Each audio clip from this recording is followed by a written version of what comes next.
तर भावानो विषय असा होता की आमच्या हॉस्टेलमध्ये बसलेलं नवीन वॉशिंग मशीन. आता ह्याचा काय विषय ते तुम्हाला सांगतो, व्हिडिओ तेवढा शेवटपर्यंत बघा. मग हॉस्टेलमध्ये वॉशिंग मशीन बसले म्हणले आपण आपली सगळी खुर्चीवरची कपडे काढले बघा. सगळी खुर्चीवरच असतात त्याच्यामुळे काय विषय नसते आपला. मग आपल्याकडे काही निर्म्याचं पाकिट नव्हतं बघा, हे आपण दुसऱ्याकडनं उचलून आणलेलं पाकिट. मग आज म्हणलं सगळीच आपण 1857च्या उठावातली पण कपडे धुया काढूया मस्तपैकी सगळीच. मग आपल्या रूमच्या सगळ्या कोपऱ्यातनं आपण कपडे गोळा केले बघा. आपली खुर्चीवरची बोचक्यातली सगळी कपडे काढली आणि म्हणलं आता मस्तपैकी घेऊन जाऊया आपण वॉशिंग मशीनकडे. मग येताना आपण आपल्या भावाला घेऊन आलतो बघा. कसा ह्याला जरा जादा डोका आहे बघा ह्यातलं, त्याच्यामुळे म्हणलं तूच काय, नाहीतर आम्ही कुठली तरी बटन मारायचो आणि मशीन बंद पडायचं. उगाच टोचक्याला ताप नको. पहिल्यांदा आपण मस्तपैकी निरमा टाकून घेतला बघा. तेवढाच होता तेवढा टाकला. मग म्हणलं आज आपल्या कपड्याची पण आंघोळ घालूया. हो जरा जास्तच कपडे होती सोडा, त्याच्यामुळे काय विषय नव्हता.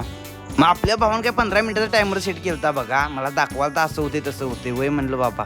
मग आपलं मशीन काय मस्तपैकी सुरू झालं बघा. कपडे आपली गोलगोल फेरायला लागलीत. म्हणलं आपण आता जाऊन बसूया मस्तपैकी. मग आपण हीच तोवर विषय येणं झालता बघा इथं. आता म्हणलं आपण कपडे काढून घेऊया सगळे आपली. आणि कपडे धुवून आणि बऱ्यापैकी सुकूनच निघलेली, त्याच्यामुळे जास्त वाळवायची काही गरज नव्हती बघा. एकदम बऱ्यापैकी सुकलेली. मग ह्यो आमचा लॉर्ड अभयाने आलता बघा आपली कपडे घेऊन. ह्या भावाचा सकाळपासून तिसरा फेर काय नवीन बसले म्हणलं भावान सगळे विषय हार्ड केलाय. हे बघा हे ना माझ्या ह्याच्यात ते वास येते ते टाकाय नाही बघा. कंफर्ट काय पिंपड असते ती आपल्या ह्याच्यात तेवढं टाकून घेतलंय. मग म्हणलं आता कपडे पण वाळत घालूया जराशी. कसं आहे असं करलं का नाही जरा कपड्याची सुरकुती असतात त्या पण जरा निघतात बऱ्यापैकी. तर सगळे आता मस्तपैकी लावून घेऊया म्हणलं कपडे. तर भावांना आजच्यासाठी एवढंच. आपला व्लॉग आवडला 100% लाईक आणि सबस्क्राईब करायला लागते. भेटूया आपण पुढच्या व्लॉगमध्ये, काय विषय नाही.